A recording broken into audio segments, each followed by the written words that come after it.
from online interactions. So the information that I'm going to share with you today is basically based on the Q4 Manpower Global Talent Outlook survey. I love this survey because it covers South Africa as well as the global aspect, and it gives you an overall look and feel of what the next steps could be in terms of trends and what to look out for in a general space. So what I'm going to share today will be a very big bird's eye view of what's happening in terms of talent in South Africa, in terms of business in South Africa, as well as the global sense of it. Okay, so let's dive right in. So one of the biggest things that came out to me in the survey was that 77% of companies globally have admitted or highlighted in the survey that they're struggling to fill in roles. And not only that, this 77% survey and picking up of struggling to fill in roles has been the same for the past 17 years.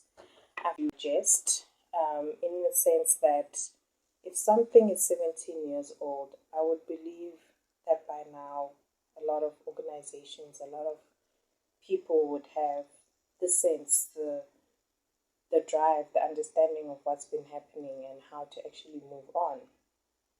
And this led me to believe that a lot of businesses are not trying to make decisions. A lot of businesses, more especially since the pandemic, have been sitting and trying to figure out how to prevent something like that from happening again. And I believe that if we look at it in a different perspective, like I call it the Great Reset, a lot of companies could have been light years ahead from where they are right now. One of the biggest things that I noticed that the pandemic brought out of us was the human side of us. It brought out the humanity part. And I know I've been preaching that we should put human back into HR, but now I believe that this should be a company-wide thing, a global thing of awareness and mindfulness of just taking care of your fellow man and understanding in terms of struggles and where they are, and understanding how we can actually work together to build more than a better workspace, but also areas that we can also interact and be social in and be confident in as humans to build us a better space in terms of talent, in terms of work, in terms of business. So it came out to me in terms of the humanity part that we're lacking in that, because I saw a lot of resilience in our spirit, more especially as a South African lady. I noticed a lot of people banding together to help people around them to come back from struggle, from not being with their families at that time, and just building on what they had and sharing the little that they had. So when I read that 77% of companies are struggling and it's been 17 years, it actually brought me a lot of questions. And I'd like to challenge a lot of companies to actually go back and introspect to understand why that is the case at this point in time. By the way, the number for South Africa is 76% of employers saying that they're struggling with filling in roles. And I find that very, very hard to swallow, more especially with the unemployment rates, the number of businesses going out of business or out of operation, and everything else that we're struggling with. And I believe in a global space, we do have a lot of things that we're struggling with. However, I do believe we do have the answers. We're just avoiding them because either they're tough, they're hard, or we just don't want to do them. We're just waiting for the next person to say, okay, let the next person deal with it. Okay, so that was the first point that I had. The second point is that I believe that a lot of companies are trying to still instill things that have happened 200 years ago. What do I mean by this? Practices, work practices such as working an 8 to 5, a 40-hour, 45-hour week. These practices were introduced over 200 years ago. And the pioneers who brought these out, who I will discuss later, were trying to actually give back time to their employees, sorry. They were trying to make sure that they can impart and be part of society and enjoy and invest within what the business had to offer so that they can be better advocates, better people to their society and build better spaces. So I'll discuss that a bit further, but in a later stage on who some of the pioneers were. I'll mention just two in today's conversation. However, I do believe that this 200-year-old notion of 8 to 5, working 5 days a week, all those types of things need to be looked at with a magnifying glass. When this happened 200 years ago, this was when we started introducing the first industrial revolution. I need you to think about that. Change is inevitable, change is everywhere, change is a constant. And if this notion of working 8 to 5 was a work practice in the first industrial revolution, I doubt that this time it would be something that we haven't tweaked or looked at and actually expanded on as business. I would like to mention, though, also as a disclaimer, that what I'm sharing is not one size fits all. Everybody has to look within their spaces to understand how they can make their spaces more better, more easier, more faster, and agile, and encompassing as much as they can, diversifying, including, expanding in the spaces that they are working in. Some of the solutions that I found amazing that a lot of companies and businesses have been trying to get out of is the 4-day week. It's the flexibility around hybrid work. It's the flexibility around work-life balance. And what I've noticed in a lot of the data sources and the data and research is that people are calling for flexibility. They're calling for companies to come and meet them halfway. And I know companies are saying we need to get people to come back to the office and be part of the workforce, not work in silos. Let me tell you something. People are moving. People are changing, and we need to change with that. We need to evolve. If you don't evolve, you stay where you are. It means you're not growing. And there is a reason why people are pushing for flexibility and work-life balance. And the new age, the Gen Zs are making sure that wherever they're going, that is actually one of the spaces that they can go and negotiate in. Flexibility and work-life balance. Because I can imagine in my space, if I would want my nephews, my younger siblings, actually more my nephews and nieces, if I would want them to work in the space that we're working in right now, and I'm honestly going to say that I wouldn't. I think we need to have the change, we need to understand and assimilate that change within our organizations and assimilate that collaboration and differentiation is here to stay. Collaboration within the company in terms of departments, collaboration with other companies so we can learn and grow and further what we need to further in terms of businesses, in terms of knowledge, in terms of skills. Because the biggest thing that has been coming out is that companies are struggling with skills and they need to give back to skills development and build their people. However, I do believe that if we open our doors and open our minds a little bit, we would be able to learn from each other and not just keep people in silos within their departments. Why do I mean silos? Silos as in this is just for sales, this is just for marketing, this is just for communication, this is just for operations. Forgetting that everybody has to work within the space to build who we are as a business, because businesses are made by people. People buy your product. People interact with who you are, and people normally dictate the direction that your business is either growing or failing. People are the main ingredient that a lot of businesses require and need to get ahead in this life. So I do believe that a lot of the CEOs, a lot of the companies that are hailing and calling for people to just exclusively work in the office and not looking at other spaces will definitely suffer within the near future. I've seen job hopping becoming one of the trends that have come up from this, because not only are you gaining skills, but you're getting paid for it. So Gen Z wants to get paid, they want to explore, they want to experience life in all the ways that they can, and not spend basically all of their lifetime in the office. I mean, if you look at the timelines that we only have 2 days to spend with the people that we most love, that we feel are important in our lives, and all of these other hours when we're exhausted. So I do believe that a lot of companies need to introspect and actually understand how much time their people actually utilize in a day to work for them.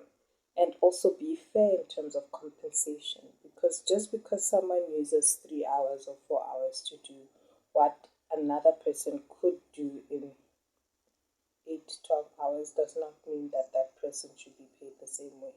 It's time to start to accept the individual and build on the employee experience and build on the reward systems in such a way that we can give people the opportunity to choose to build a reward system that motivates them, for example.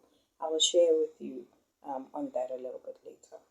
Okay, the third point that came out to me as I was doing my research is a lot of companies are doing virtue signaling. What that means is that a lot of companies are not walking the talk, and people notice, baby. People notice that you're not working on your employer branding, because we have been so socialized so much since the Great Reset that people want to understand and learn and grow and make sure that they make certain decisions that are more inclined to help them to be better people, more positive, bigger in their spaces, and grow as well, versus joining a company that says they do something and then they don't practice it, or they don't give back to their people. So they would have a jaded EVP, if I would say that, versus what the employer brand says. So imagine with me a little bit in this sense as I try to explain it. So, like I mentioned, diversification and inclusion are here to stay. Being different and collaborating with different departments. So imagine having an HR specialist or generalist actually going to sit in one of the departments that fascinate them. Say they're fascinated by operations. Let them sit there for at least 80% to 90% of their time to understand what that department needs. And when I mean 80 to 90% of the time, I mean basically most of the time they should be clocking in or working in that space with the operations team, just to understand their needs, how they work, and what other areas they could be benefiting from, instead of just having okay, this is what the skills development needs for operations as a blanket. You could actually be pinpointing the areas that these people that you have under you are actually struggling with. You can pinpoint the culture, you can pinpoint where they struggle, and they'll be able to also trust in the HR space. In that area, also, you'd be strategizing your HR people, because they've been the ones who've been quite constant and quite resilient in the eye of the storm of the Great Reset. They've been the people who've come with solutions and helped to build people back and try to come and bring them back into the fall, if I could say that.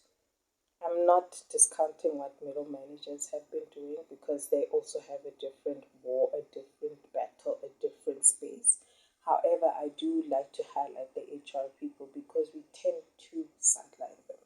We tend to not give them a space and think that their humanity doesn't add on because we think they're more of guards or security instead of actually including them into the weave, into the ecosystem, into the space that they need to be.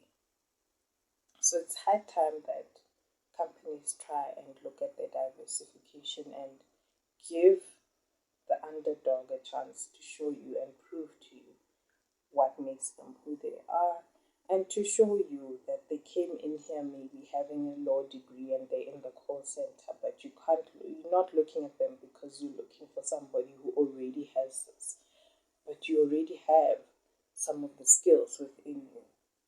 The only thing is you're not looking hard enough or you're ignoring them, which is quite unfair. The other area that I've noticed is that we are struggling with companies that are not courageous enough and bold enough to make decisions. And I mean bold. I don't mean a decision that everybody makes, a blanket decision. Okay, this is the trend. Let's do EVP. Let's do employer branding. No. I mean a bold and courageous move. So, for example, earlier I mentioned that we had pioneers who started this 45-hour week. So back in the day, it was easy for some workers to work an 85-hour week and just work and toil, make sure that their companies work better and grow and all of that, etc. So the two pioneers that I found that wanted to work in a different way was Henry Ford and Westinghouse. These are the two companies that I'll mention Henry Ford because he's the one that I did a lot more research on. But Henry Ford was one of the pioneers to cut his employer's work time from 75 hours a week to 40 and 45 hours a week to ensure that they can interact with the product that they build, they can be part of the clientele of the product they build, and that they can spend more time with their families. Obviously, this was before the Great Depression, so it was easier for a lot of pioneers to make those decisions, but I believe that we've set ourselves back since then. Instead of actually moving with the times to say this is where we're going, this is what we want to achieve, we just sat back and relaxed in a 200-year-old work practice or two, like clocking in and out, like the 45-hour week and paying minimum wage, which is very disappointing. Beyond this, Henry Ford actually doubled or increased, let me not say doubled, but increased his employees' salaries after cutting down their hours, mainly because he wanted them to, like I mentioned, spend time with family, be happier employees, and engage and be his customers at some point in their lives. And I think we can build ourselves around this and learn a little bit something from him as one of the pioneers to do this. In turn, he actually gained a lot more employees. Employees didn't leave, he retained more people. Excuse me. And he was able to create his little world that built his employees up to be better people in society. Number two is Westinghouse. I mentioned Westinghouse because Weston's story is very interesting. Being one of the first the first pioneers to build basically a town around the employees. So you had one of the benefits, which was to actually have a house in a place that Westinghouse, basically a complex that Westinghouse inhabited, and build specifically for its employees. Why did he do this? He did this because he noticed that his employees would come in to work either exhausted or not having enough time to look at what needs to be done, and he just wanted his employees to be able to knock off and be able to get to the house earlier, safer, quicker, and not worry about some of the issues that were bothering them at that time. And yet, here we are in the fourth industrial revolution, still sitting and holding on tightly to some of these work practices that were supposed to be pushing us ahead and building us on as people, as nations, and as organizations. Last but not least, I had to mention the box. Um, I've never seen so much perseverance. Yes, I've seen it before and I've experienced it before in rugby. However, I think this time it's hitting me a little bit different because I've also had my personal struggles. I'm still going through a lot of struggles on a personal note, and seeing the box fighting up until the last minute, fighting for their perfect time for things to change around, to win twice with just 1 point, showed me a lot of things beyond teamwork, beyond being bold and courageous. They've always held themselves together. And I love this for them and for our country because it shows us how resilient and perseverance our spirit is, how working together and being stronger together actually helps us to be much better than what we think we are, much better than what we perceive things to be, which comes back to Ubuntu, which is one of the biggest things that make us who we are, not only as South Africans, but as Africans as a whole. So, seeing the rugby team of South Africa actually bolster through all of these struggles and come back on top and just always embrace their opponents or enemies. I want to say enemies, that's why I double quote, but their opponents in such a sportsmanship way to say, yes, we've struggled, yes, we were fighting, but thank you for being such an awesome opponent. That made me feel that we lack that a lot in a lot of our businesses. We lack clarity, we lack perseverance. We want things to happen now. We want things to just change by bringing somebody else on board, and we think, oh my gosh, this is the golden person to bring us out of this space. Whereas if we dig deep enough, we all have the answers we need. If you dig deep enough, you will be able to find where you need to go and how you can do things and achieve things in a better space. I mean, if you're struggling, you can call me and I can assist you through EB Coach. However, I do still feel that companies do lack that fundamental X factor. We are lacking that boldness, that courageousness that we can build on, not only as South African teams and businesses, but also as Africans in general. I feel we have a lack of, I can't say perseverance, but there's something that's lacking from us to actually look and take the mirror and be genuine and authentic into what makes us who we are. What are the people telling us? What is the culture that we are going through telling us? And how can we fix it? I feel like a lot of times we are looking towards outside, whereas the answers mostly are inside. And this is also on an individual space. It's also on an individual space to understand that sometimes you're not lacking anything. You just need to look inside of you and enjoy and build and accept some of the weaknesses that you have. We can't still be in 2023 still having uncomfortable job interviews, for example.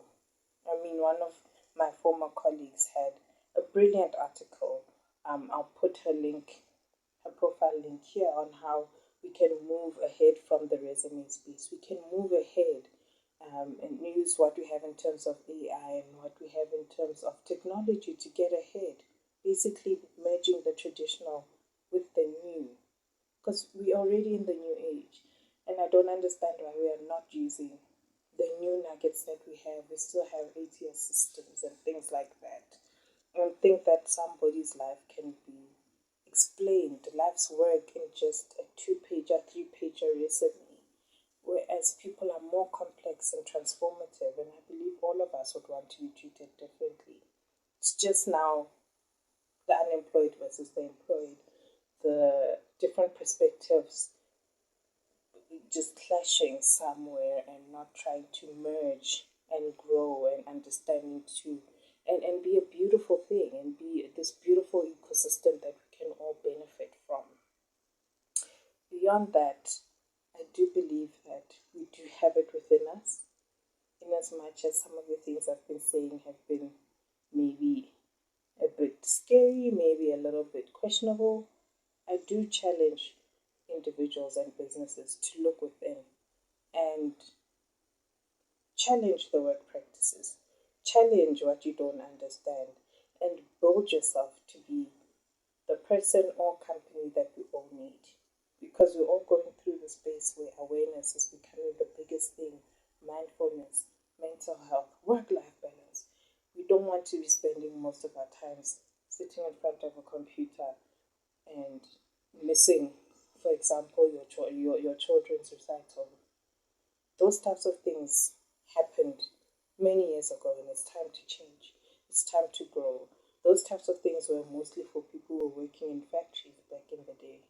And we took that and put it into corporate. That still is a big question for me. Still a big question why we're still struggling. 17 years later, 76% to 77% of companies struggling to fill in roles. Beyond that, on a lighter note, if anyone has an extra green and gold t-shirt, Springboks t-shirt, please do send it my way. This would be the first Rugby World Cup that I haven't really engaged in terms of green and gold because of my struggles, because of some of the things that I've been going through. So it would be awesome if anyone has an extra t-shirt or extra something just to share with me in terms of the finals that are happening this weekend. I'm still grateful though that I still have my flag from way back when. However, I think it would be a bit more special if I had a t-shirt just to celebrate. And if you do have one, I'd really appreciate it. Or, yeah, just let me know, DM me, and we can discuss other things. So, beyond what I've said in this video, please do look out for information that's coming soon in terms of what highlights, what trends to look out for 2024, and how to actually start building on being that business that you want to see and what you want to emulate and grow into and just expand into.